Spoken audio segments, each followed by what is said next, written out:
Hi, it's Kat and welcome back to my channel. Today I will be talking to you about my, well, I want to say top 11, but really it's in no particular order, the TV shows that I watch. I haven't talked to you about any of them before. First up is Gilmore Girls, and I got into this show last May, and then I basically finished watching it all the way through the summer up until the revival in November. I should have started watching this show ages ago, but it didn't really seem like my sort of TV show at first, and so many people had gone on about it. I thought, why not? I really loved it. I loved the show. It's fun, it's romantic, it's relatable. So much that goes on in the show that kind of relate to real life, that it's just so, you watch it and you feel like you could be there. I don't know if you're like me, that you really want another revival thing, because that ending of A Year in the Life was just ridiculous. Who ends a show like that? Next one I have on my list is Orphan Black. Now, I got into this show a while ago. I say a while ago, I mean a couple of years. I just binge watched the whole of it in no time at all. I think it was like 2 or 3 weeks. Absolutely love it. But the fact that you have to wait so long between the seasons is really painful. It's actually been a while since I've watched the episodes, so I feel like I need to do another rewatch before season 5 starts. So season 5 is the last one, and it starts in June as far as I know, but I'm not 100% sure. I'll have to look into it, and I'm really nervous, excited. Okay, so my third one is Rain. I loved this show all the way through, but I can understand why a lot of people stop watching it. But at the same time, I've also felt like it's, I want to say, not become better, but it didn't go as downhill plot-wise as it could have done. Although it is sad because season 4 is the last season. I actually thought that when it came back on, because we have it on UK Netflix, I thought that when it came back it was actually the second half of, it's really baffling how they do like winter breaks and all that stuff. You got the Christmas break, and then some of them actually have another winter break, so you get such sporadic episodes. You don't know, is that like one season or is that like 2 halves? I don't know what's going on. Rain is already back on. I actually have a few episodes to catch up. I'm kind of waiting until it's done and then I can just binge watch it. I hate waiting for a new episode each week. It gets like, it kind of breaks the momentum for me because I forget sometimes what's happened, and I know they have recaps, but it's not the same. Next on my list is Crazy Ex-Girlfriend, and this one is a bit of a hit and miss because season 1 I liked quite a lot, but I'm not a fan of Josh. So it's annoying because I know that the whole storyline is about like she's the crazy ex-girlfriend to Josh and all that, but when Greg was around, he made the episodes for me. Although then again, I love the songs, so that helps because I'm a big musical theatre fan. And I don't want to spoil it for anyone that hasn't seen it. There's a bit that happens in season 2 that makes the future episodes a little bit less exciting for me.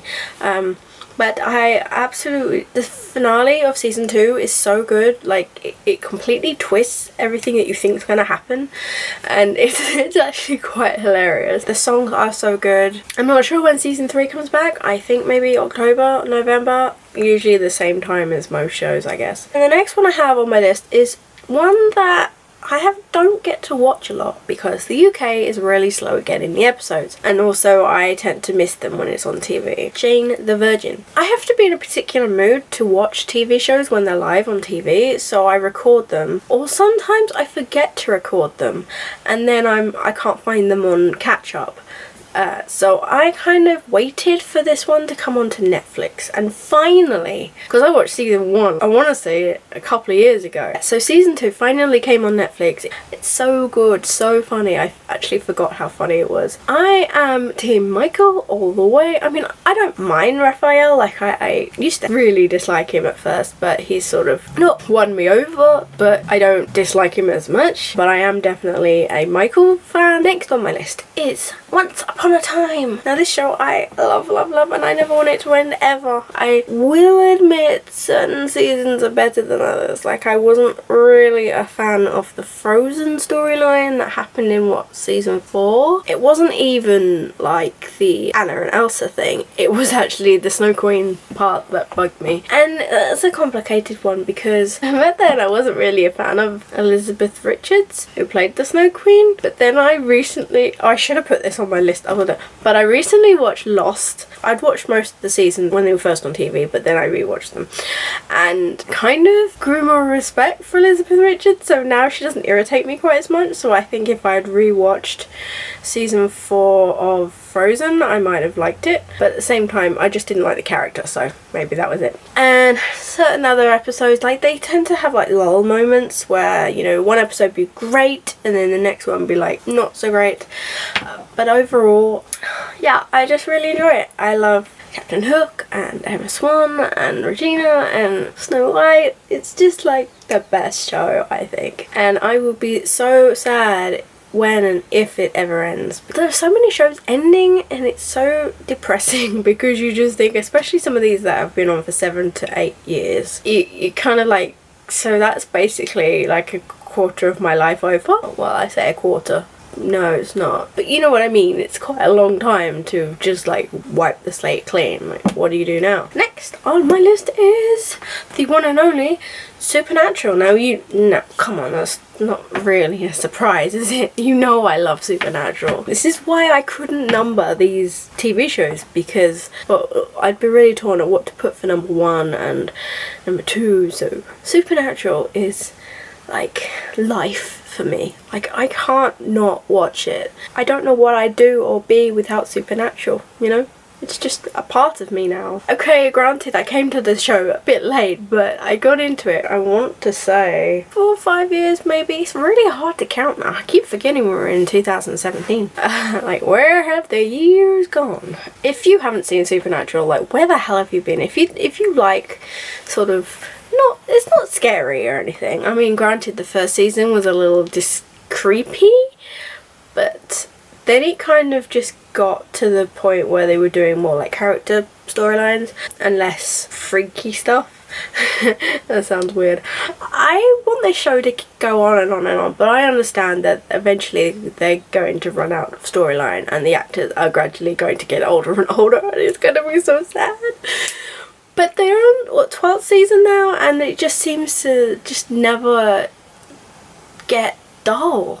Well, as with most shows, there are always moments where you just say, okay, this episode's not as great as the last one, but I've rewatched the show 3 times now and I just love it every time. In fact, I feel like it gets better. I have a few episodes to catch up on in season 12, and the UK is like 6 or 7 weeks behind the US, so I had to unfollow a lot of the fan accounts for Supernatural because they would spoil what would happen in the episode. Okay, so next on my list is Lucifer. Now, this is a show that isn't even on Netflix or TV. It's Amazon Prime. It's really hard for me to watch it. The first season and a bit of season 2 I watched on Amazon Prime. I absolutely love the show. In fact, when I binge watched season 1, I became kind of obsessed, and when it finished I had the worst withdrawals. Like, I need Lucifer, I need this. Yeah, I don't know, it's one of those weird things that in most of the shows where like Lucifer's around, you just become a fan of him, and you think if you went to like anyone on the street and said I'm a fan of Lucifer, they think you were crazy. Tom Ellis does such a perfect job as Lucifer. He's funny, he's sexy, he's just charming, he's everything, and it's just so great. And it's kind of sad that, like, I always feel this way when Brits go over to the States or Canada and kind of leave the home behind. It makes me sad because I'm like, you traitor. But at the same time, I'm like grateful that they're doing these shows. Next on my list is Teen Wolf. I haven't seen season 6. I haven't seen season 5. I did try season 5, but to be honest, I don't know what happened. It just wasn't good for me. I think a lot of people actually didn't like season 5. My favourite season is actually 3 with Styles and I can't remember the name of the creature, monster, whatever it was. But season 1, 2 and 3 were like my favourites, and I need to rewatch now that they are on Netflix, like all 1 to 5. Obviously season 6 isn't on there because it's not, you know, finished. Like I said, because they have so many breaks between sections, I always feel like they've actually made separate seasons. So even though it's like part like 3A and 3B, you're like, well, you could just have had 2 seasons there, because it confuses me, okay? It just does. I can't help it. I feel like season 6 is actually better, so maybe if I force myself through to watching it, I can. But I'm trying to do a rewatch. I'm still stuck on season 1. I mean, season 1 and 2 were a little cheesy, so it's hard to get through them. I have them on DVD as well. I kind of rushed out and got those when I didn't really need to, but who cares, huh? Next on my list is Doctor Who. I feel really conflicted about Doctor Who because on the one hand, I'm a huge fan. I love Doctor Who. I have got all of the seasons, well, not the classics, just the new Who, and I have the 50th anniversary. But I wasn't a fan of Peter Capaldi. At first, I'm still not the hugest fan, but he has kind of grown on me a little bit. But I kind of didn't get series 8 or 9 because I just didn't. And I'm not really sure about the new companion. I know she hasn't started yet, but I've just seen lots of trailers and clips and it's just like, no. Companions are hard. Rose, I wasn't the hugest fan of, like, after a while. Like, she was okay at first and then I kind of got bored of her. I loved Amy Pond and Rory Williams. I loved those two. I didn't like Clara at first, but after a while she grew on me too. So it's kind of hard to tell at first, so I'm going to give this new character, Bill, is it? I'm going to give her a couple of episodes at least, and I'll see how it goes. Because I feel like if I judge too quickly, I'm ruining it for myself. So, yeah. And I know there's a new Doctor going to be for next series. And again, I hate having to just you get used to one and then they switch them up. It gets really, really annoying. And last on my list, Timeless. And this is a show that I have to be in the mood to watch because it can be quite technical on like what they talk about and stuff. But again, time travel. Hello, I love time travel. I love books with time travel, and you don't get many of them. You don't get many TV shows with them either. I don't know why I brought books into this, but you know, can you blame me? Yeah, I love time travel, and when I first started watching it, I actually binge watched like 8 episodes in a row, and it was just brilliant. I loved it. But I have found that if I'm not in the mood to watch them, or if I want to watch it but I'm not really in that frame of mind, some of the episodes can seem a bit dull to me, mostly I think because I'm not in the moment. But I love the trio. I love them. I love Flynn. He's so good.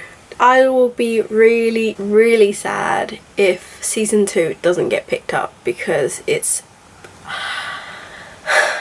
utterly fantastic. What really bugs me about TV shows on TV though are the adverts. I cannot stand adverts, so I think Netflix has spoiled me for that because, you know, in Netflix you don't get adverts. You don't get them. So you just go from one episode to the next. Whereas on TV, if it's on a channel that has adverts, these days I try to watch them on demand, so that the adverts are cut to like 10-20 seconds and not 3 minutes.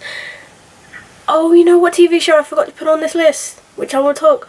The Walking Dead. I knew there was a show I wasn't thinking of. Originally I was doing my Netflix shows and then I was like, no, I'll just do the TV shows as well, like in general. But The Walking Dead, seriously, like that show. Season 7 has been absolute cray.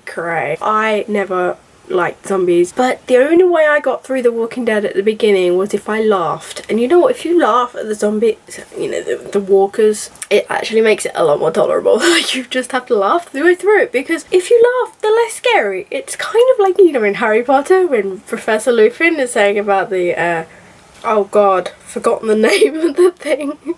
It begins with a B. I swear it begins with a B. But yeah, it's a bit like that. If you laugh at it, it's less scary. So you should definitely try it out. And that is it. Yeah. So I hope you enjoyed this video. If you did, please give it a thumbs up and subscribe. I'll see you again with a new video, hopefully soon. I'm trying to get on top of things, you know? Do it like the pros. I'll see you soon. Bye!